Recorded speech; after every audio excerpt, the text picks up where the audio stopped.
Tingkat keterisian tempat isolasi terpusat, isoter di Kabupaten Bangli terus menurun. Bahkan dalam beberapa hari terakhir tercatat nihil orang tanpa gejala dan gejala ringan (OTG GR COVID-19), sehingga ada rencana tempat isolasi itu ditutup.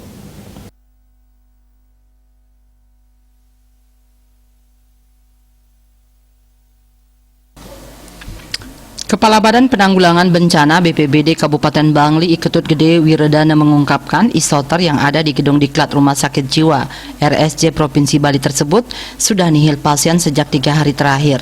Hal itu seiring menurunnya kasus harian COVID-19 di Bangli. Karena sudah kosong dan kasus harian juga sudah mulai melandai, ada rencana tempat isoter berkapasitas 120-an tempat tidur itu akan ditutup. Namun untuk memutuskan itu pihaknya mengaku harus melapor ke Bupati selaku Ketua Gugus Tugas Percepatan Penanganan COVID-19 Kabupaten Bangli. Wiredana mengungkapkan sejak dimulainya isoter pada bulan Juli, Pemkab Bangli sudah mengeluarkan sejumlah anggaran, diantaranya untuk membiayai kebutuhan makan minum pasien dan petugas, pengadaan APD dan kebutuhan lainnya di tempat isoter. Hanya saja mengenai berapa total biaya yang sudah dihabiskan tidak disebutkan. Selama beroperasi, gugus tugas juga melibatkan banyak tenaga untuk berjaga. Setiap harinya tempat isoter dijaga beberapa petugas dari Dinas Kesehatan, BPBD, Satpol PP, TNI, Polri, dan dari relawan PMI. Penjagaan dilakukan dengan sistem shift.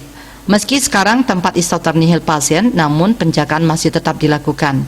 Pejabat asal desa Taman Bali Bangli itu mengatakan, jika nantinya setelah ditutup, terdapat kasus OTG GR COVID yang butuh tempat isoter akan diarahkan untuk menjalani isolasi di desa. Menurutnya, pelaksanaan isolasi di desa selama ini sudah cukup berhasil dan efektif. Ia juga menyebut sudah ada beberapa tempat lain yang disediakan sebagai tempat isolasi, di antaranya rumah jabatan Kapolsek Bangli dan Susup, rumah dinas Kodim, serta gedung SKB di Kayu Ambul. Kalau nanti kasus kembali membludak, mungkin isolasi diarahkan ke SKB. Hanya saja diakuinya, fasilitas di tempat tersebut belum begitu lengkap dan hanya sebagai cadangan saja. Dayus Wasrina, Bali Pos melaporkan.